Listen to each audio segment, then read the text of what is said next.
a young brother. This is a young brother that didn't meet his mother until the week before she died. Young brother where a father left him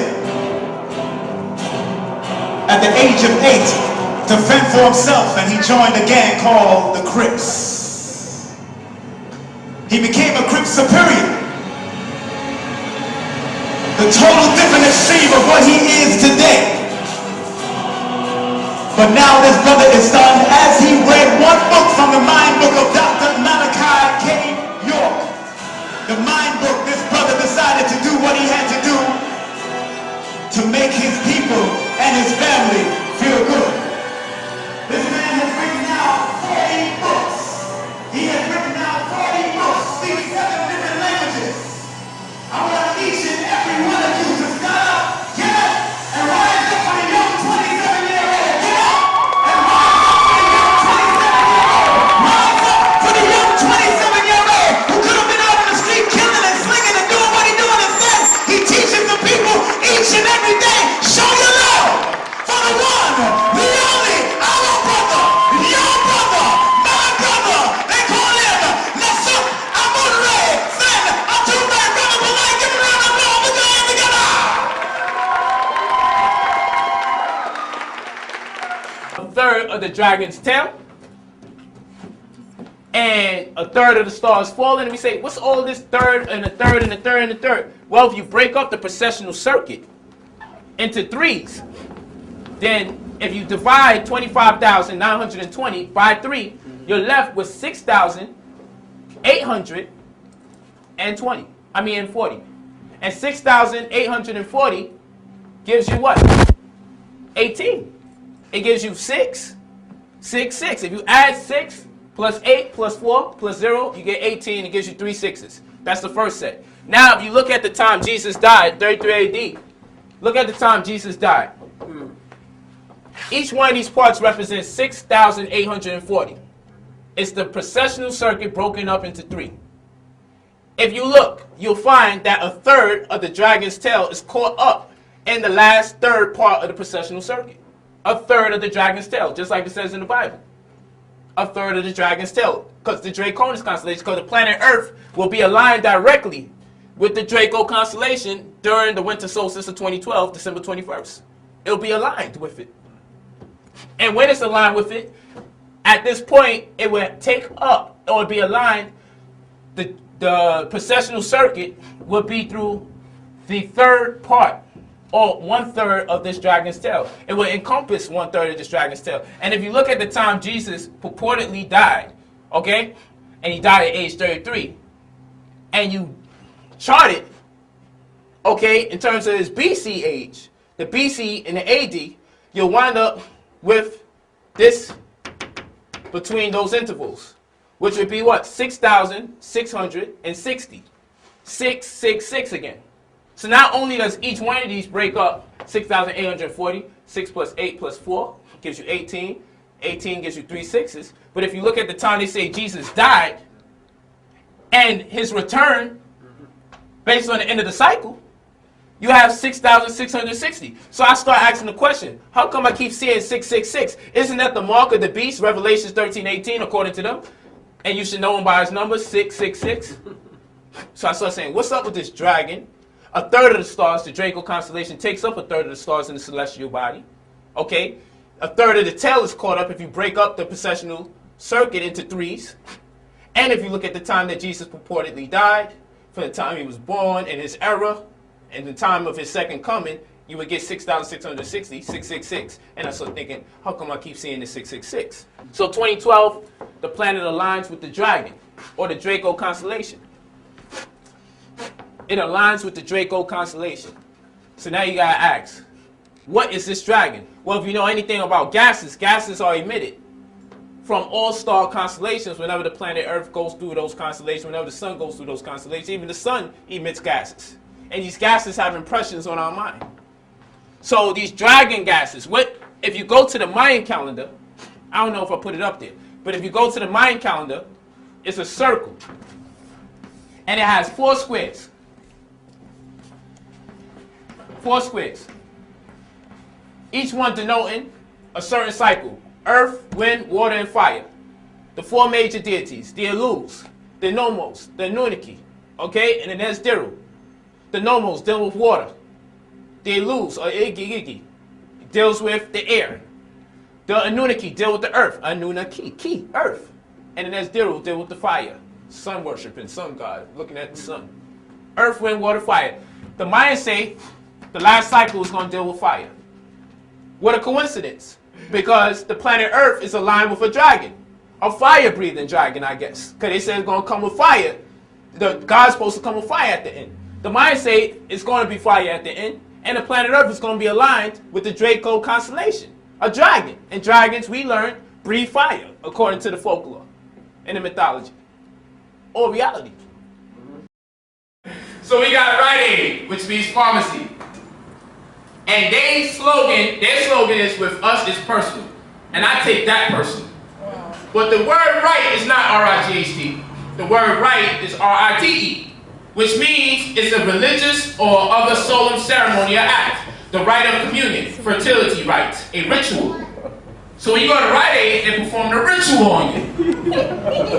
They're not telling you, it's right in our face. What are y'all about? The word right? It's right in our face that they perform a ritual. This is not the correct aid. This is a ritual. How do they perform this ritual? Okay, now this sounds like witchcraft and sorcery. Well, let's take a look at the word pharmacy in Greek. We also find it in the Bible under the Greek concordance number 5331. So of course we're going to go into the Bible and see where we can find this Greek word. We're going to do that for sure. But pharmakeia means the use or the administering of drugs. 1, poisoning. 2, this is where the word pharmacy comes from. It's Greek. This is the Greek. This is the transliteration in English. And this is the concordance number. If you go in the Bible and you look up the, where you see this number, which most of us don't have Bibles where they show you the numbers that take you into where the word was translated from. The word pharmacy is throughout the Bible. It's always used for the word sorcery, or witchcraft, or poison. The word pharmacy is always in the Bible under the Greek. It's been translated. The word for sorcery, or poison, or witchcraft in the Bible, if you go into the language it was translated from into the English, you'll find the Greek word pharmakeia, which is what? Pharmacy. So we see that the word pharmakeia means what? The use or the administering of drugs. It also means poisoning. It also means sorcery, magical arts, often found in connection with idolatry and fostered by it.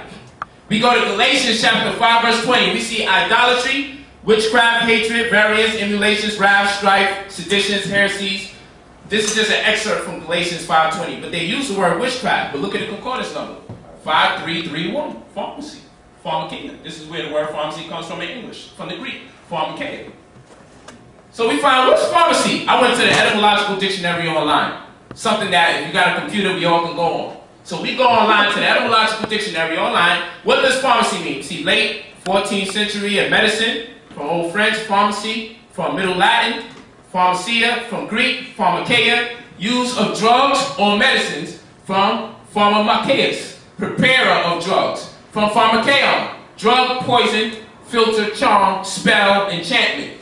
Meaning, use or administration of drugs. It's attested from the 1400s. That a place where drugs are prepared and dispensed is first recorded, 1833. So we go ahead in the book of Revelation, chapter 9, verse 21. And it says, repented they of their murders, nor of their sorceries, nor of their fornication, nor of their thefts. All of this is negativity. But the word we want to focus on is sorceries. Greek concordance number 5331, which gives you pharmakeia, which the concordance number is 5331, which brings us to the use of administering the drugs of poisoning, sorcery, magical arts. Brings us down here, the drug, poison, filter, charm, spell, enchantment. So we go to Rite Aid, and again, I'm just going to ask a question. If this means ritual, what's the ritual? You can't have a ritual without what? The charms. You can't have a ritual without what? Poison or casting a spell. And what's the spell? The spell is called a prescription, because you could barely read the prescriptions because they're taught as doctors how to write in a way that you don't understand. If you ever got a prescription from a doctor, you can't make out the writing. They're taught doctor writing. They're taught, that's the incantation. What's the incantation? What's the spell? Well, the spell is the symptoms. So how much time I got? Oh, what I'm supposed to see? Well, your forehead's gonna start sweating, your stomach's gonna start hurting, and as they tell you, your leg is soon gonna hurt. Oh yeah, you're gonna be tired throughout the day, you're gonna be dehydrated. When you get erect, it's gonna hurt. One tooth fall out. Tooth fall out, and there goes the spell. There goes the spell. So you can't perform a ritual without those dynamics. So when we're talking about go to the drugstore, you don't realize you're participating in a rite. They're performing a ritual on you. Because first of all, why are you going to people that don't promise you a cure? And Nu was the ruler. He became the ruler of the top of the three superimposed heavens. There's a story to this. I once broke down that the etymology of the word in Matthew chapter 6 verse 9 is Orenos, and said that it is Orion. So heaven has a specific location. And people say, no, when I do the word Orenos, it's Uranus. They said that's a lie. Stop the lies. Someone wrote that on YouTube. Stop the etymology crap. Stop the lies. Because you know we got it's hard teaching people who already feel they've learned so much. They read one book and it ends there. They never think maybe someone else knows something. I say you're absolutely right. Orenos is Uranus. Absolutely right. You're right. But guess what? Uranus comes from where? The Sumerian word Ora Anna. You see, we stop etymology at Greek or at late Latin or at Old English. When is the last time you heard someone break down Hebrew etymology or Arabic etymology? But if they did, you'll find out the words come from Babylon, Sumeria, and Egypt, Tamaray. This is the problem. We normally stop by etymology at Greek or at late Latin, at Old English or French. So if you study the Mesopotamian story of Anu and the three superimposed heavens, that's the name of the story, you'll find that he became the ruler of the uppermost part of the three superimposed heavens at the vertical band of the eastern horizon, which is literally the location of Orenos, which would mean that this Anu, which is who they call the heavenly one, they say Anu is the heavenly one. This Anu that they call the heavenly one was ruler of what? Ora Anna. Ora Anna is where you get the word Uranus. Uranus is where you get the word Orenos. That is found in the Bible, Matthew chapter 6 verse 9, and cloaked in disguise under the English word heaven. So heaven has a location. It's Orion. You see, that's the problem. The word they use for heaven is Orenos. It's a constellation. You'll see 3 dots in the sky. Look like this. That's the belt of Orion. Aunitak, Aunilam, and Mentaka. They were associated to the 3 pyramids of Giza or Giza. Khufu, Khafre, and Menkaure. This is Aunitak, Aunilam, and Mentaka, corresponding with Khufu, Khafre, and Menkaure. Okay, at Giza in Egypt, or Giza. So the Egyptians knew where heaven was. There was an actual location. The Bible says heaven, if you ask somebody, it's the first thought. But when we look at the word and we do the etymology, we have to come out of Greece and find, so where did Uranus come from? You said, that's not Uranus. You're saying Orion because it sounds like Uranus. No, you're saying Uranus because Uranus sounds like Uranus. So this is good. I'm going to put up this YouTube clip. See, I left a hole for you guys. Pretty soon you'll stop bothering me. I only speak 7 languages. Don't mean I'm going to be right all the time. I'm going to make errors because I'm a human too. But you would think if someone speaks 7 languages, maybe the languages I'm talking about may be a bit versed in.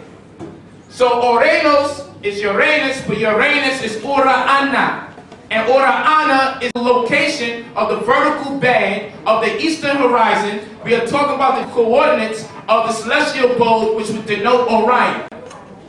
So they called that kingdom An, or Anu, and that's why Anu means heavenly one. We have to take a risk and see we can save another baby in our community. They go to our children's schools and give them abortion alternatives. The nerve. We wonder why our women are suffering from prolapse of womb or prolapse in uterus.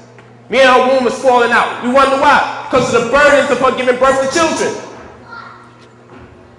If our women are conceiving or pregnant, she got to worry about she get kicked out the house. She's looked at as a harlot. Baby father's uncomfortable. Might lose her job. Parents throw her out the house. After a while, psychologically, just like that giraffe, they say the giraffe was reaching and reaching and reaching for the tree, generation after generation. Eventually, it was stamped in the DNA that we need to give the giraffes a longer neck, because DNA studies you. You don't study DNA. DNA studies you. So we keep inflicting this injury on our women. Eventually, it's a call out to the cosmos to make her uterus just fall out, because she don't want it no more. It's too burdensome.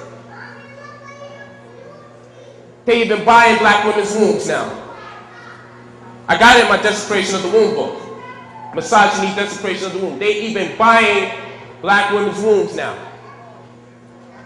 And you can't buy it unless you gotta sell it. Falling out anyway, right? That's what some people say. It's falling out anyway.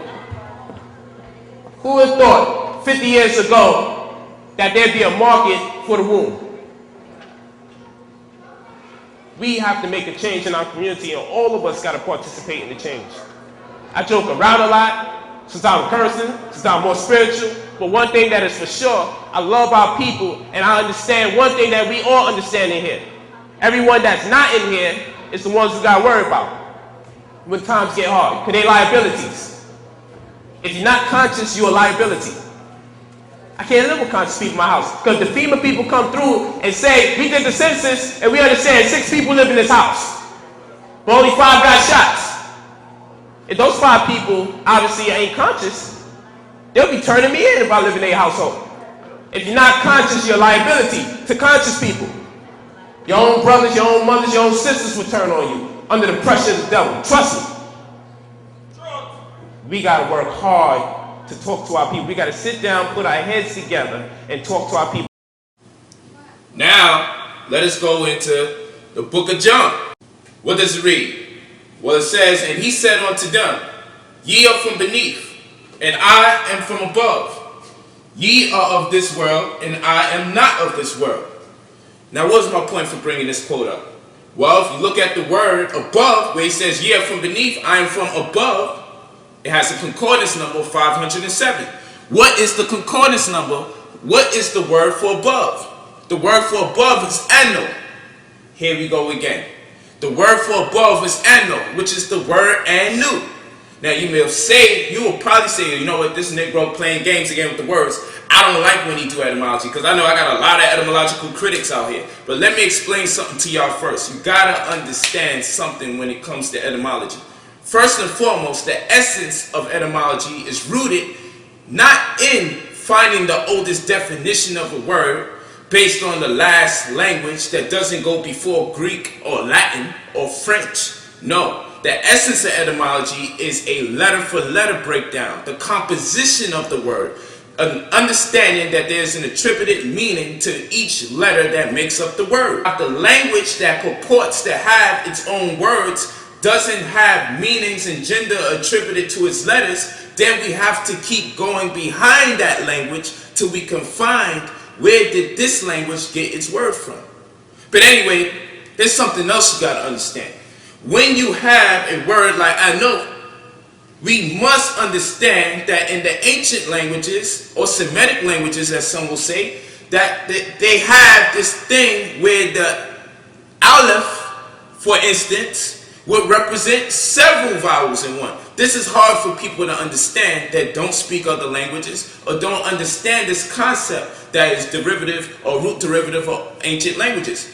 The aleph will represent an A, an E, an I, and even a U, because it represents a glottal stop. And out of it, you will see a hamza there, above or below the aleph, even with a dhamma at times. Because it attributes to it the glottal stop. It attributes to it the wind stopping from being expelled from the glottis or the epiglottis. These are glottal stops, like when you say in or up or apple. All of this represents the same phonetical representation. Therefore, the letter A is one and the same or represented as an E or an I or U by the same symbol or the same character or the same letter. So if you see the word Anu, you might as well be also looking at the word Anu. I know this is over a lot of people's head. They think that I'm trying to construct and create ideas from out the sky because they don't understand language. Another thing that we don't understand when I'm breaking down these words is the fact that religions have conveniently told us not to study the doctrines of the ancient Egyptians, not to study the doctrines of the Sumerians, not to study the doctrines of the same people being the Mesopotamians or Babylonians, by whatever name you want to attribute to them.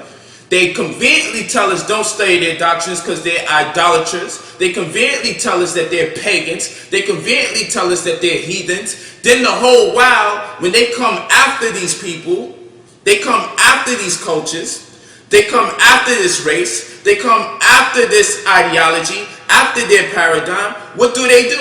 They take and adopt their cultures, make you deny yourself of learning from them directly, the source, and then next thing you know, you're learning about circumcision. Next thing you learn about the 8-day naming ceremony. After 8 days the child's born, do you give him a name? But where did they get these ideas from? These ideas was already long practiced prior to religion. But many of us come into religion and think these ideas, these concepts have their inception in the religions that we join. So the hardest people for me to teach are the religious people because there's a mental blockade on them. When I'm trying to teach this information, they don't understand the essence and the premise of language because first of all, they don't even speak the language of their own scripture. The scriptures will conveniently tell you about a land and a people, but will never educate you enough to say, let's study what those people had to say about themselves before we accept what the scripture has to say about those people. Once again, you're probably trying to figure out why is this even necessary. Jesus is saying that he is from Anu. Anu can be a person, place, or thing. Jesus is saying he's from above, he is from Anu. He's again alluding to the reality of the three superimposed heavens. This information is ancient information. You gotta understand. You gotta understand what I'm saying. I'm not trying to hoodwink you. You gotta walk with me. And for the people that keep watching just 10 minutes of the clip and don't think I did not, don't think for a second that I did not represent what I am saying to the fullest extent, just understand it's just a 10-minute clip promotion. Listen, we don't realize we're destroying our children by the way we approach them. You know, in ancient languages, you have what you call adult roots and child roots, tones. You have masculine letters and feminine letters, sun letters and moon letters in Arabic, masculine and feminine, and Hebrew, and Igbo. It's a tonal language. You know what makes it a tonal language? You can say the same word, but so long as you go high on one note and low on another, you can be saying something negative or you can be saying something positive. In Igbo, you don't just got the letter A, you got 3 letter A's. You don't got the letter E, you got 3 E's. You got O, you got 3 O's. You don't got just 1 I, you got 3 I's. And depending if it's high, middle, or low, determines what you mean when you're speaking. These are tonal languages. And people that speak tonal languages have giant heads. Why? Because you have a gene called the ASPM. Or the microcephalic gene. Like when someone is hydrocephalic, they have this real giant head because of water growth in the head. Cephalic, Yakub, hydrocephalic. Giant head, giant cranium. You have 2 genes. We have a lot of genes that are responsive to tones, but you have a gene called ASPM that is responsive to tones. And if you grow up speaking tonal languages, like I just described, the criteria is determining what a word means based on the intervals, the acoustics. Not based on the wacky definitions in the book.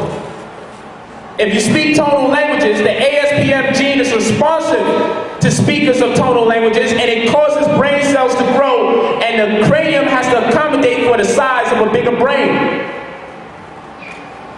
So you find, if you look at a lot of Africans head, who speak real deep voices, you say, damn, I would have whipped that child's behind if I was the woman who had to give birth to that head out the womb. I know your mother had stitches. But you notice they got significantly differently sized heads. Just think about it. And the African American, we're gonna use that term for now, don't go crazy. The African American has these pea-sized heads.